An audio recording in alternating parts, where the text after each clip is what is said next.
Welcome to another exciting episode on the show, Control or Be Controlled, the podcast designed to help you start thinking differently and take control of your life. And I remain your host, Martin.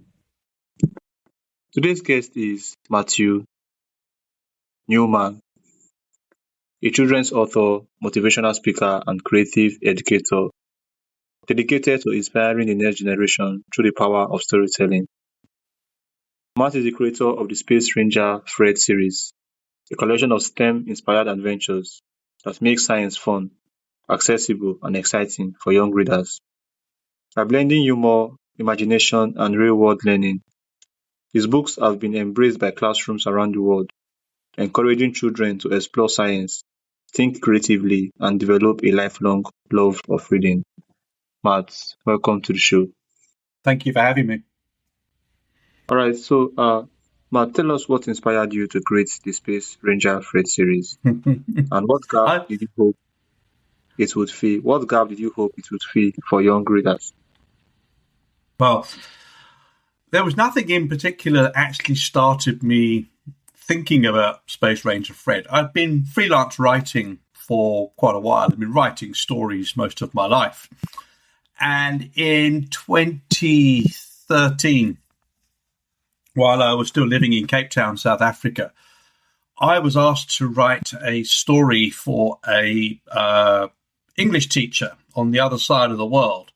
And he wanted a story that talked about space and things like that. So I wrote a little piece and called it Space Ranger Max, but it was just too good to hand over to him. So I held it back and wrote another little piece, which was only about 1,000 words or something like that, also called Space Ranger Max. It just made sense to me at the time.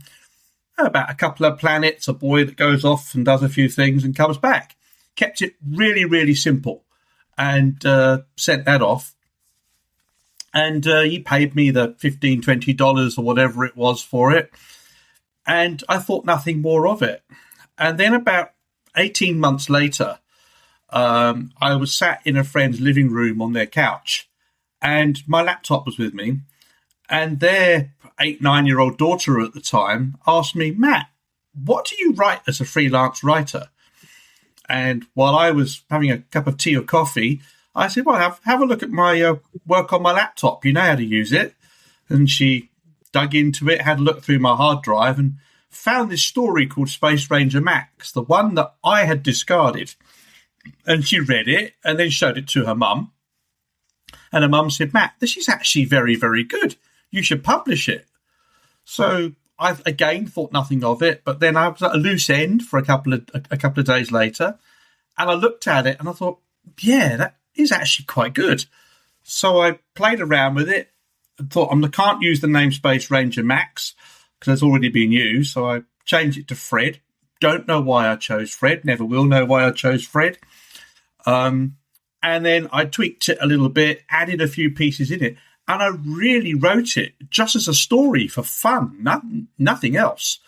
And promptly found an illustrator on the other side of the world, and then found a little company that could help me with the publishing, because I had no access to KDP or anything like that in Africa at that time. And I self-published it. And little did I know that the story would be quite successful.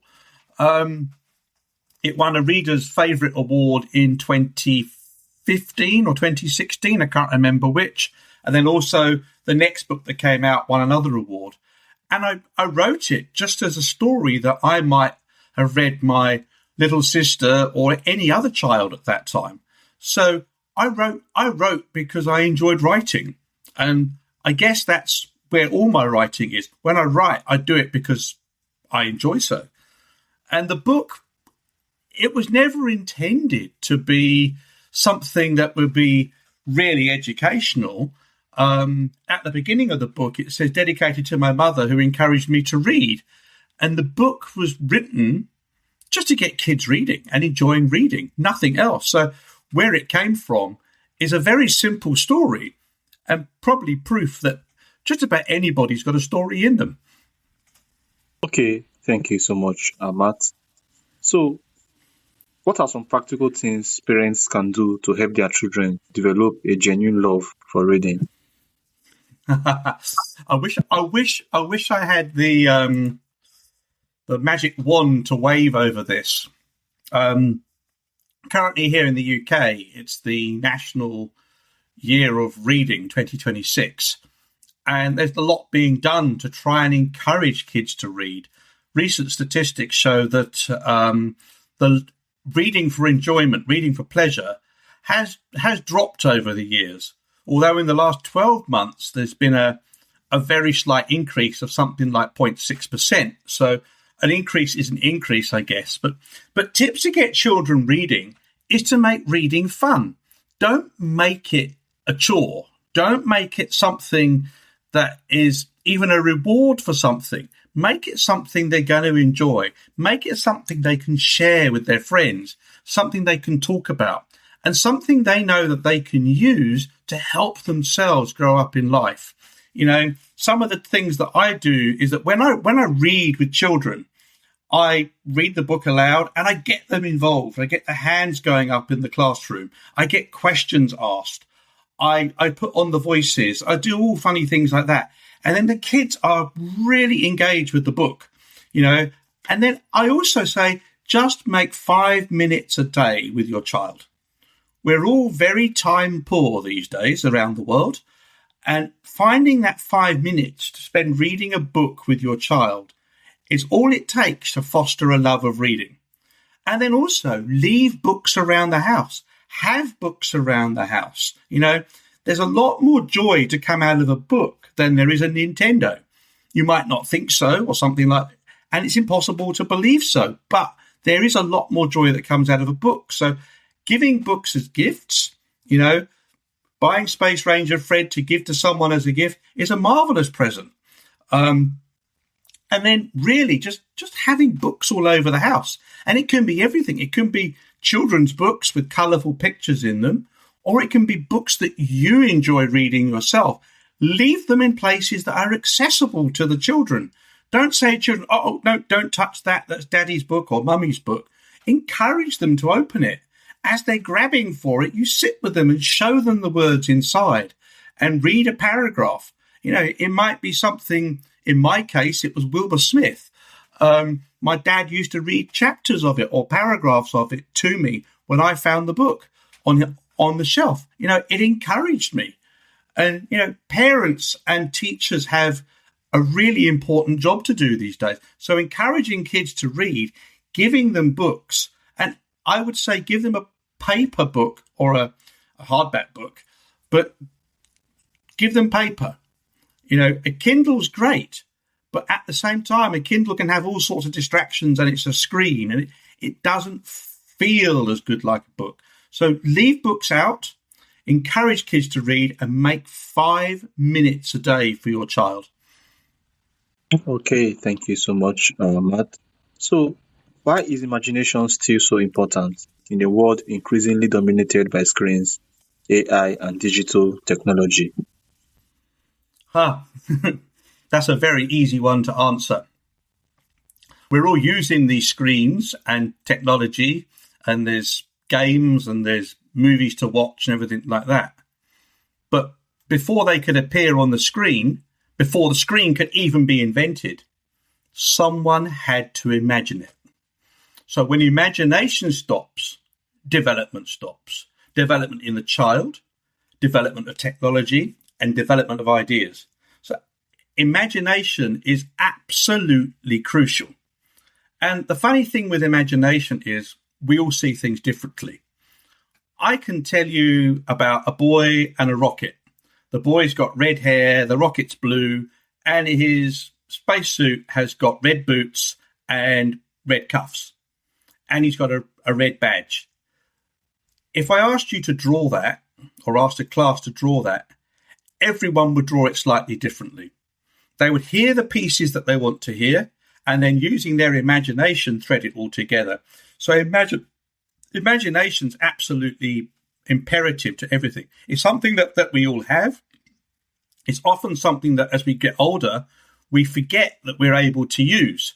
So it's just one of those things. But imagination is so powerful.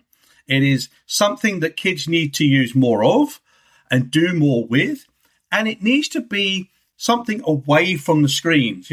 When you've got no screens, you have to do something yourself. On the screen, everything's done for you. Every button you click gives you an answer. Well, imagination is tied in with curiosity, and you get those two things together. You get more intelligent kids. You get kids that want to learn, kids that will learn at their own pace. And you get kids that are just that little bit more curious and will say, what if I do this? What happens if I paint the sky red? What happens if I do this? If I mix these ingredients into a cake? What happens if I put salt and pepper into a cake rather than sugar and eggs? All those things like that all come from imagination. And these days, it is absolutely crucial. And unfortunately, what they call the childhood experiential gap is now occurring because more and more kids migrate to a screen faster than anything else. Lego is a prime example. Lego has become a product today which is far easier to use than it ever used to be. When Lego first came out, it was blocks, square blocks that you had to make something with. You were given a few ideas to start with, but then you could build your own things. Today, Lego's got to the point where the imagination is done for you and you're following instructions and you're building something that's on the front of the box. Therefore, we're all building the same. Whereas in the past, Lego was just blocks and every child built something different. It was a house with different coloured blocks in it. It was a truck. It was a plane. It was a fairyland or whatever it might be, all made out of square blocks, but every single piece of it requiring imagination. And without that, the world is pretty much doomed, to be honest. Okay, thank you so much, Matt. Without the imagination, the world is pretty well doomed. That's why I think one of the reasons why Jesus asked us to be like little children. We should never stop imagining, never stop creating as well. Never stop. Even as adults, we need to keep imagining and keep dreaming. Okay. So, how do you balance education with entertainment? So children are learning without feeling like they are in the lesson. If I told you that, I'll have to shoot you. It's one of the secrets I've got in my books. The truth is that when I write, maybe you can speak a little bit. If the funny thing is, when I write books, I don't write them to educate. I write them to entertain and to be read. But then what I also do is I sneakily seek in little pieces of learning, pieces that make the kids go, oh, or make them ask a question. So the learning is a two-way thing, or three ways, actually. The child asks, someone answers. But sometimes in the middle, there's a little bit of research that needs to be done by the child or whoever the other adult is to find the answer. So within my books, I've got facts that are facts. I've got some facts that I purposefully do wrong because the kids know things that they've learned from school and they can point things out and say, oh, that's not that colour. In fact, in the first book, I've got a planet that is, I think I've got Jupiter. Yeah, I've got Jupiter on there. And I've made Jupiter the wrong colour. And the number of kids that pick up on that and say, but Jupiter's not that colour, it's this colour, is phenomenal. Absolutely phenomenal. And, that's learning. That's where the education comes in. But then also within the books, I write a heck of a lot about taking very modern technology and then dumbing it down. Another prime example is the PEG, P-E-G, the powerful everything gripper. And basically, it's a wooden clothes peg stuck to the armrest of a chair. But when I describe it, it is so complicated. It grips something, it holds it down, it stops things floating away when there's no gravity. And that is teaching. Teaching without being teaching, and the kids absolutely love it. So sneakily putting it in and making learning not seem like learning is absolutely crucial. Okay, thank you so much, Matt. So, what advice would you give to aspiring children's authors who want to create stories that make a lasting impact? The advice that I would give is start writing. You'll never know what you've got inside of you until you've written it down. And then get children to read it. And once you get children to read it, you'll get feedback. And with that feedback, you're going to be able to move forward with it and say, okay, I've got something or I haven't. And then just do it. Self-publishing is relatively straightforward today, although it's nowhere near as easy as you might think it is if you're going to do it properly.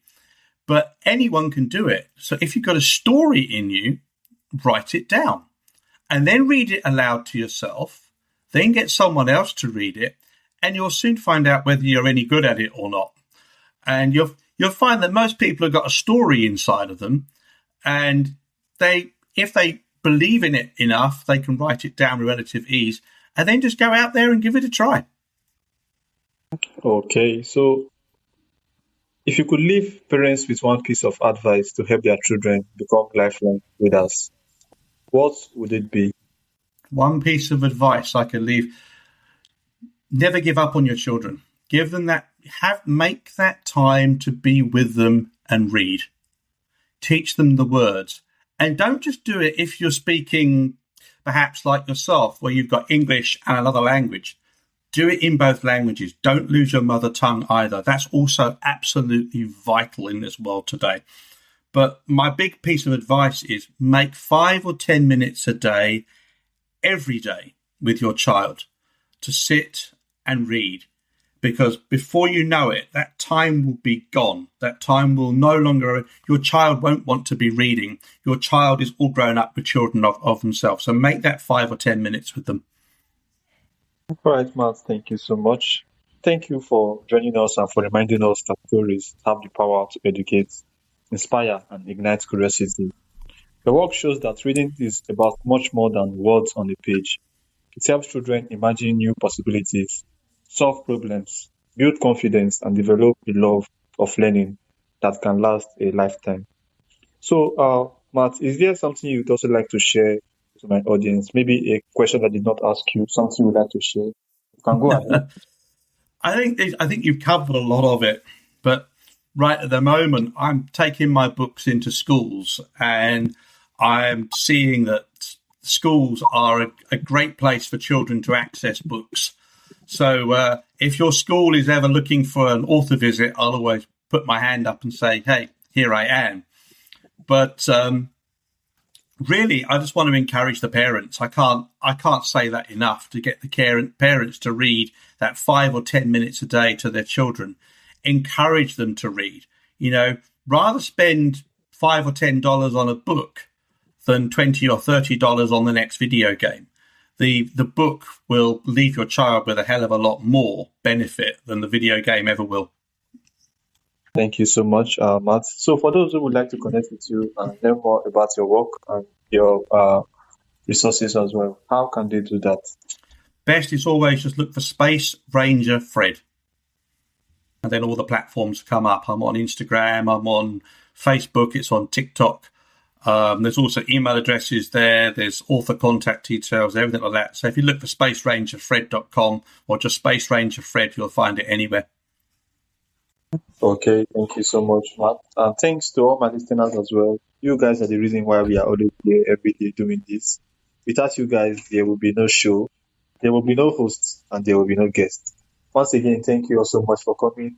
And do sure to check out Matt's work as well. We always should be creating, we should be imagining and creating as well. When you stop to imagine, you stop creating. And I think when you stop creating, life becomes more harder for you.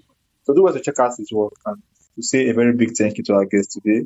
And I wish you all a happy rest of your day. Thank you so much, Matt, for coming to the show. Thank you so much. Thank you.